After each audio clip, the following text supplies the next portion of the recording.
Dear students, আজি মই তোমালোক সকলোকে এটি নতুন ভিডিঅ'লৈ স্বাগতম জনাইছোঁ। আজি মই তোমালোকৰ কাৰণে এখন এছে লৈ আহিছোঁ। এছে বা ৰচনা বা প্ৰবন্ধ।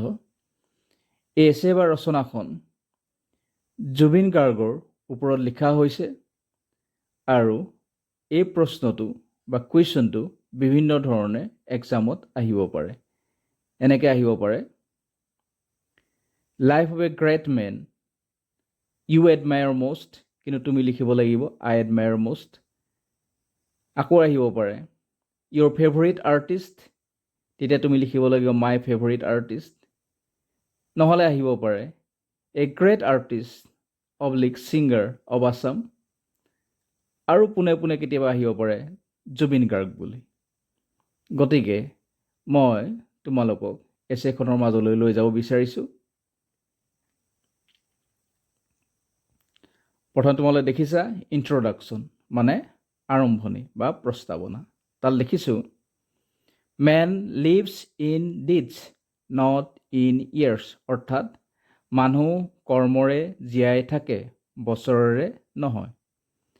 এ great person lives a positive impact upon the society and inspires the future generations with his works. অৰ্থটো হৈছে, এজন মহৎ লোকে সমাজখনৰ ওপৰত এক ধনাত্মক প্ৰভাৱ এৰি থৈ যায় আৰু তেওঁৰ কৰ্মৰ দ্বাৰা ভৱিষ্যতৰ প্ৰজন্মক অনুপ্ৰেৰণা যোগায়। Zubeen Garg was such a great person who worked for the society of Assam through music and was a source of inspiration for the people rich and poor alike. Zubeen গাৰ্গো তেনে এক মহান ব্যক্তি আছিল যিজনে সংগীতৰ জৰিয়তে অসমৰ সমাজখনৰ বাবে কাম কৰিছিল আৰু ধনী দুখীয়া সকলো মানুহৰ বাবে অনুপ্ৰেৰণাৰ উৎস আছিল। ইয়াৰ পিছত আহিব হোৱাই আই লাইক, মই কিয় ভাল পাওঁ। তেতিয়া লিখিব লাগিব I like Zubeen Garg for his versatile music that touches the souls of his audience. অৰ্থটো হ'ব, মই জুবিন গাৰ্গক তেখেতৰ বহুমুখী সংগীতৰ বাবে ভাল পাওঁ, যি তেখেতৰ শ্ৰোতাৰ অন্তৰ চুই যায়। He used to speak freely and formed a bold personality. তেখেতে মুকলিকৈ কথা কৈছিল আৰু এক সাহসী ব্যক্তিত্ব গঢ়ি তুলিছিল।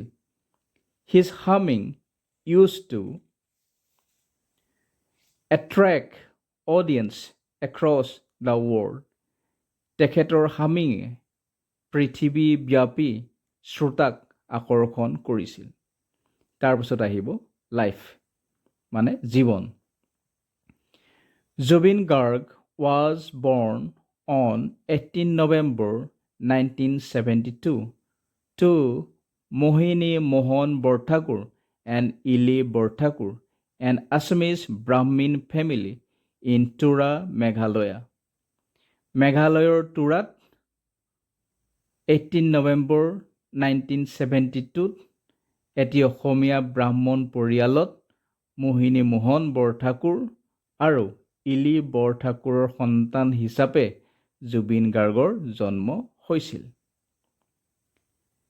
His surname was initially Borthakur, but later he used Garg, the title of his Gotra, as his surname in place of Borthakur. ইয়াৰ অৰ্থটো এনেদৰে হ'ব, তেখেতৰ আৰম্ভণিতে উপাধি আছিল বৰঠাকুৰ, কিন্তু পাছত তেখেতে বৰঠাকুৰৰ সলনি তেখেতৰ গোত্ৰ গাৰ্গ উপাধি হিচাপে ব্যৱহাৰ কৰিছিল। His father was a magistrate and poet and his mother a singer. তেখেতৰ পিতৃ এজন উকিল আৰু কবি আছিল আৰু মাতৃ আছিল এগৰাকী গায়িকা। He had two sisters, Jonki Borthakur, a singer and actress, and Dr. Palmi Borthakur, a university teacher.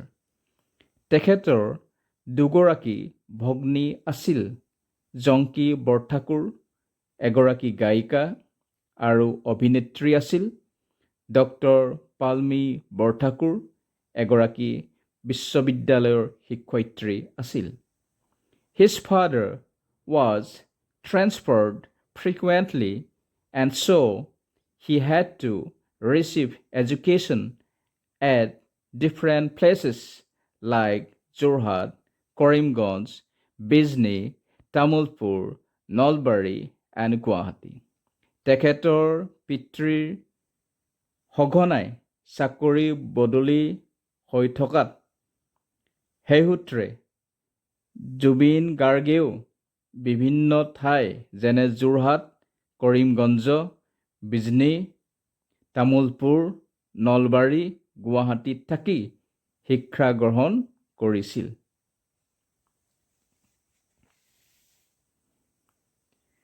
His mother trained him in music at home. তেখেতৰ মাতৃয়ে তেখেতক সংগীতৰ শিক্ষা ঘৰতে দিছিল। He learned playing the tabla from Pandit Robin Banerjee for 11 years. তেখেতে পণ্ডিত ৰবীন বেনাৰ্জীৰ পৰা তবলা বাদন শিক্ষা 11 বছৰ লৈছিল। He learned folk music from ৰমণী ৰায়. তেখেতে লোকসংগীতৰ শিক্ষা ৰমণী ৰায়ৰ পৰা গ্ৰহণ কৰিছিল। He married Gorima Sokia, a fashion designer from Golaghat, on 4th February 2002. তেখেতে গোলাঘাটৰ ফেশ্বন ডিজাইনাৰ গৰিমা শইকীয়াক 2002 চনৰ 4 ফেব্ৰুৱাৰীত বিবাহ কৰিছিল। এতিয়া আহিব His contribution to music. তেখেতৰ সংগীতলৈ অৱদান। Zubin Garg recorded about 40,000 songs in 40 different languages. Zubeen Garg ডাঙৰীয়াই 40টা ভাষাত প্ৰায় 40,000 গান ৰেকৰ্ড কৰিছিল। His first solo album, Anamika, was released in 1992. তেখেতৰ প্ৰথম একক কণ্ঠৰ এলবাম 1992ত মুকলি হৈছিল, সেইখন আছিল Anamika. He moved to the Bollywood music industry in Mumbai in 1995 and started his singing career there. তেখেতে 1995 চনত মুম্বাইত থকা বলিউড মিউজিক ইণ্ডাষ্ট্ৰীলৈ গৈছিল আৰু তাত তেখেতৰ ছিংগিং কেৰিয়াৰ আৰম্ভ কৰিছিল। He sang songs in films like Gaddar, Dil Se, Fiza, Gangster, and so on, and on the Global Indian Film Awards in 2006 for the song Ya Ali in Gangster as a bass playback singer. তেখেতে গাদ্দাৰ, দিলছে, ফিজা, gangster আৰু বহুতো ছবিত গান গাইছিল আৰু 2006ত gangster ছবিত গোৱা ইয়ালি গানটোৰ বাবে GIFA পুৰস্কাৰ পাইছিল।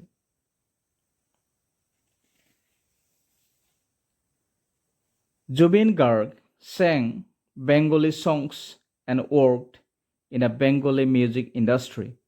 জুবিন গাৰ্গে বেংগলী গীত গাইছিল আৰু বেংগলী মিউজিক ইণ্ডাষ্ট্ৰীত কাম কৰিছিল।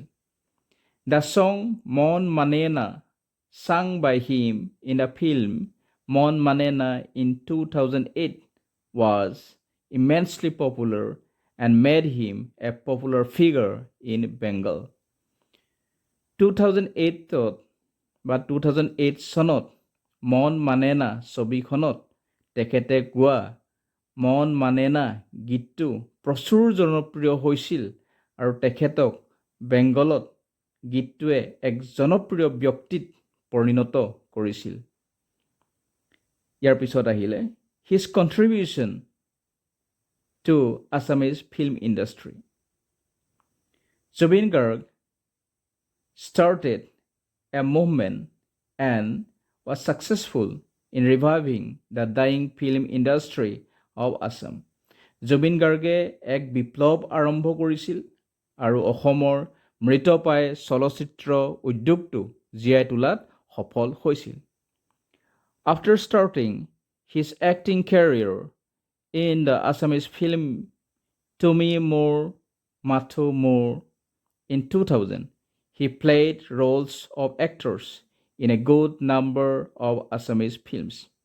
অৰ্থ তেনেদৰে হ'ব 2000 চনত তুমি মোৰ মাথো মোৰ চিনেমাত অভিনয় আৰম্ভ কৰাৰ পিছত তেখেতে কেইবাখনো অসমীয়া ছবিত অভিনয় কৰিছিল। মন যায়, গানে কি আনে, Mission China, Kanchenjunga, doctor Bezbaruah 2 and Roy Roy Binale are notable films in which he acted. মন যায়, গানে কি আনে, Mission China, Kanchenjunga, doctor Bezbaruah 2, ৰৈ ৰৈ বিনালে তেখেতে অভিনয় কৰা উল্লেখযোগ্য ছবি। ইয়াৰ পিছত আহিব his love for people, মানে তেখেতৰ মানুহৰ প্ৰতি থকা ভাল পোৱা বা প্ৰেম। ইয়াত আৰম্ভণিতে আমি কৰিছোঁ Zubin Garg was a great philanthropist who donated money to the poor and helpless people in times of needs. Zubeen Garg এজন মহান মানৱ দৰদী ব্যক্তি আছিল যি দুখীয়া আৰু নিসহায় লোকক বিপদৰ সময়ত আৰ্থিক সাহায্য আগবঢ়াইছিল। He ran the Kolaguru Artist Foundation for several years and helped the poor and needy with financial aid. তেখেতে কলাগুৰু আৰ্টিষ্ট ফাউণ্ডেশ্যন কেইবা বছৰ ধৰি চলাইছিল আৰু দুখীয়া আৰু অভাৱগ্ৰস্তসকলক আৰ্থিক সাহায্য আগবঢ়াইছিল। He loved football and played football matches to raise funds to help the flood-affected people of Assam. তেখেতে ফুটবল ভাল পাইছিল আৰু বানাক্ৰান্ত লোকসকলক সহায় কৰিবৰ বাবে ফুটবল মেটচ খেলি পুঁজি তৈয়াৰ কৰিছিল। ইয়াৰ পিছত আহিলে honors and recognition, সন্মান আৰু স্বীকৃতি। Zubin Garg was an established singer, musician, director, songwriter, and film actor. Zubin Garg এজন প্ৰতিষ্ঠিত গায়ক, সংগীত শিল্পী, পৰিচালক, গীতিকাৰ আৰু অভিনেতা আছিল। He owned a huge number of awards both at the state and the national levels. তেখেতে ৰাজ্যিক আৰু ৰাষ্ট্ৰীয় দুয়োটা পৰ্যায়তে বৃহৎ সংখ্যক পুৰস্কাৰ লাভ কৰিছিল। He won Prague Cine Awards for several years as the Best Playback Singer, Best Actor, Best Music Composer. তেখেতে Best Playback Singers, Best Actor আৰু Best Music Composer হিচাপে কেইবা বছৰ ধৰি প্ৰাগ চিনে এৱাৰ্ডছ লাভ কৰিবলৈ সক্ষম হৈছিল। Besides, he won Brahmaman Mobile Theatre Awards, Assam State Film Awards at the state level, Rajasthan Film Awards Festival Awards at the regional level, and Stardust Awards, Global Indian Film Awards at the national level. ইয়াৰ উপৰিও তেখেতে ৰাজ্যিক পৰ্যায়ত ভ্ৰাম্যমান mobile theatre awards, Assam state film awards, আঞ্চলিক পৰ্যায়ত Rajasthan film festival awards আৰু ৰাষ্ট্ৰীয় পৰ্যায়ত Stardust awards, global Indian film awards লাভ কৰিছিল। He also won Filmfare Awards Assamese for The Slum Book as the Best Music Album. তেখেতে দ্য স্লাম বুকৰ বাবে বেষ্ট মিউজিক এলবাম বিভাগত ফিল্মফেয়াৰ এৱাৰ্ডছ লাভ কৰিবলৈ সক্ষম হৈছিল। He owned many awards and honors in addition to those mentioned above. তেখেতে ওপৰত উল্লেখ কৰা বঁটা আৰু সন্মানৰ উপৰিও বহুতো বঁটা আৰু সন্মান পাবলৈ সক্ষম হৈছিল। In 2024, he was awarded an honorary Doctor of Literature degree by the University of Science and Technology, Meghalaya, for his immense contribution to art and culture and his role in promoting Assamese culture. 2024 মানে 2024 চনত তেখেতক university of science and technology মেঘালয়ে তেখেতৰ শিল্প আৰু সংস্কৃতিলৈ প্ৰচুৰ অৱদান আৰু অসমীয়া সংস্কৃতি উত্তৰণ ঘটোৱাত থকা তেখেতৰ ভূমিকাৰ বাবে ডিলিট মানে ডক্টৰ অৱ লিটাৰেচাৰ উপাধি প্ৰদান কৰিছিল। ইয়াৰ পিছত আহিলে ডেথ, মৃত্যু। Zubeen Garg died in Singapore at the age of 52 years on 19 September 2025. অৰ্থটো হ'ব জুবিন গাৰ্গৰ মৃত্যু ছিংগাপুৰত 52 বছৰৰ বয়সত 2025 চনৰ 19 ছেপ্টেম্বৰত হৈছিল। He died while swimming in the sea near St. John's Island. তেখেতৰ ছেইণ্ট জন আইলেণ্ডৰ ওচৰত সাগৰত সাঁতুৰি থাকোঁতে মৃত্যু হৈছিল।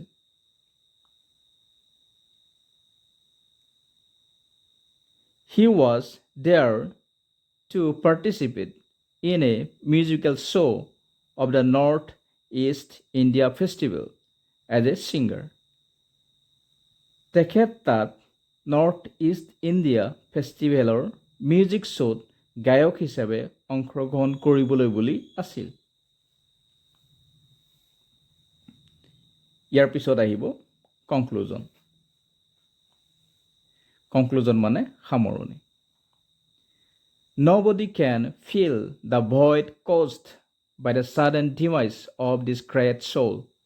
এই মহান আত্মাৰ হঠাৎ বিয়োগে সৃষ্টি কৰা শূন্যতা কোনেও পূৰণ কৰিব নোৱাৰে। He dreamed of an inclusive society free from caste-based discrimination. তেখেত জাত-পাতৰ আধাৰত থকা অস্পৃশ্যতাৰ পৰা মুক্ত এখন সমন্বিত সমাজৰ সপোন দেখিছিল। We shall try to fulfill his dream. আমি তেখেতৰ সপোন বাস্তৱত ৰূপায়িত কৰিবলৈ চেষ্টা কৰিম।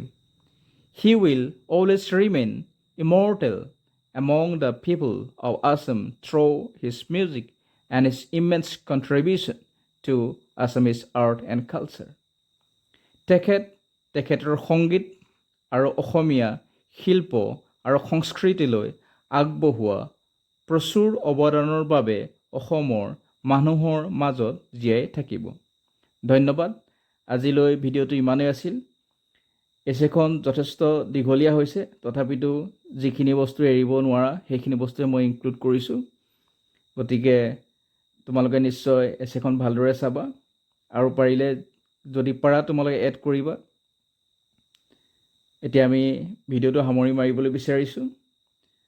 ভিডিঅ'টো লাইক কৰিবা, ফ্ৰেণ্ডছৰ লগত শ্বেয়াৰ কৰিবা আৰু এনেকুৱা এডুকেশ্যনেল ভিডিঅ' পাই থাকিবলৈ চেনেলটো ছাবস্ক্ৰাইব কৰিবা। Thank you all.